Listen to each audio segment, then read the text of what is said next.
I miss my old brain. Lately, I felt like something or someone is reshaping my brain. My head feels foggy. I'm finding it hard to comprehend information. I lack the patience to think deeply.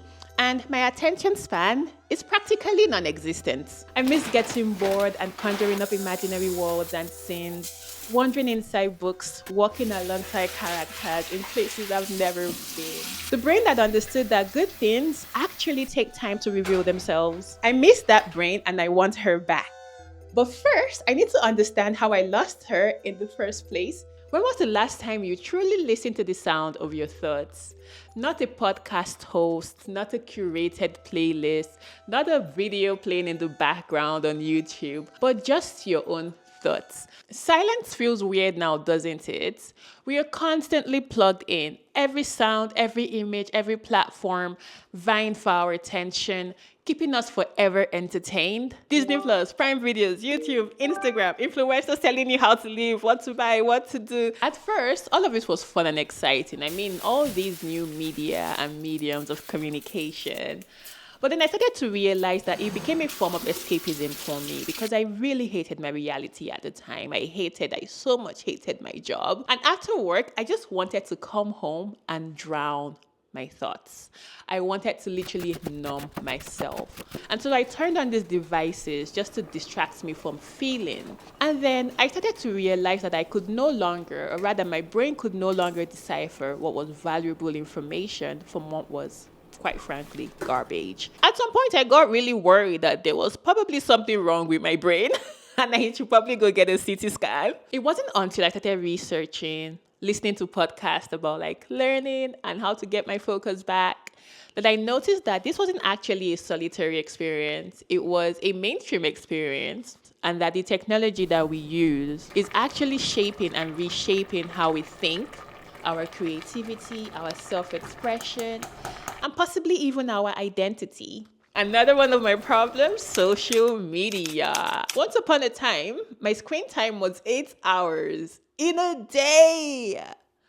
That's ridiculous. That is ridiculous. And I knew there was a problem when my addiction to social media or to my phone started to manifest in the physical. I know the brain seeks out new information, new experiences, and social media gives us that. Every refresh is a new face, is a new story. But I found myself with each scroll, there was a tension, an anxiety, a feeling of helplessness. That if I didn't physically call myself out of that action, I couldn't stop. And another thing I thought, this isn't normal, was the exchange of emotions you could experience within fractions of time. Like in a second, you go from happiness to sadness to anger to envy. I'm not sure if I'm articulating the abnormality of experiencing the extremes of humanity in seconds, in 1 minute and 30 seconds. And I think your brain is trying to wire all these inputs, all this information, like where do they fit in your long-term memory?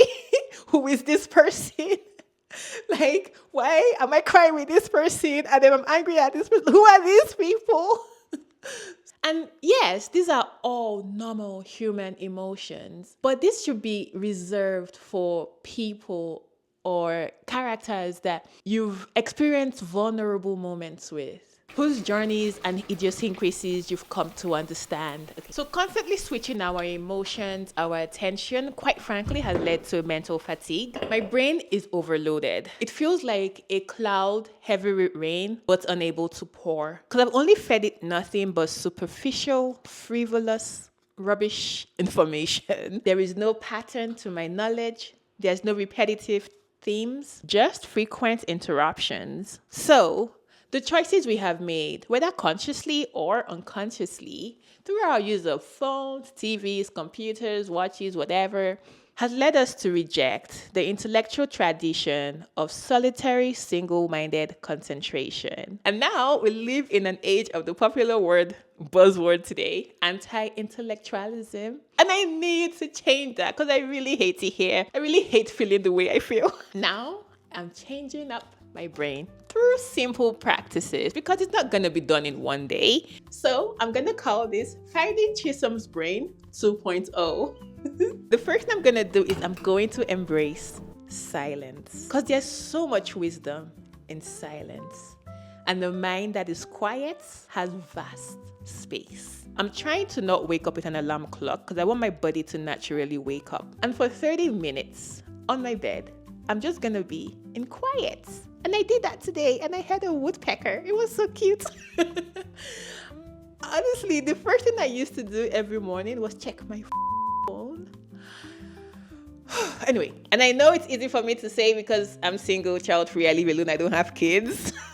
This might not be applicable for everyone, but now in this my era of being alone, I'm going to take full advantage of it for my mental health. Number 2 is I do something now called free writing. So this is basically like stream of conscious thoughts. I don't really consider grammar or punctuation or spelling when I write. I literally just write whatever I'm feeling in that moment. I do this for just 10 minutes every morning. Everything that has been circling in your mind, it could be a dream that you dreamt about, it could be what you want to get done for the day, it could be things that are troubling you. Don't judge it. Don't try to make it look smart or sound smart. Just write in your book. It takes away every anxiety, every tension, because then once you put it down on paper, for some reason, it feels half solved, half clarified. Like your mind has a way of simplifying things once you take it from a jumbled mess in your head into something physical. That's good. I want to be more eloquent with my thoughts and succinct with my expressions. And honestly, that just means I need to read more books. Fiction, non-fiction.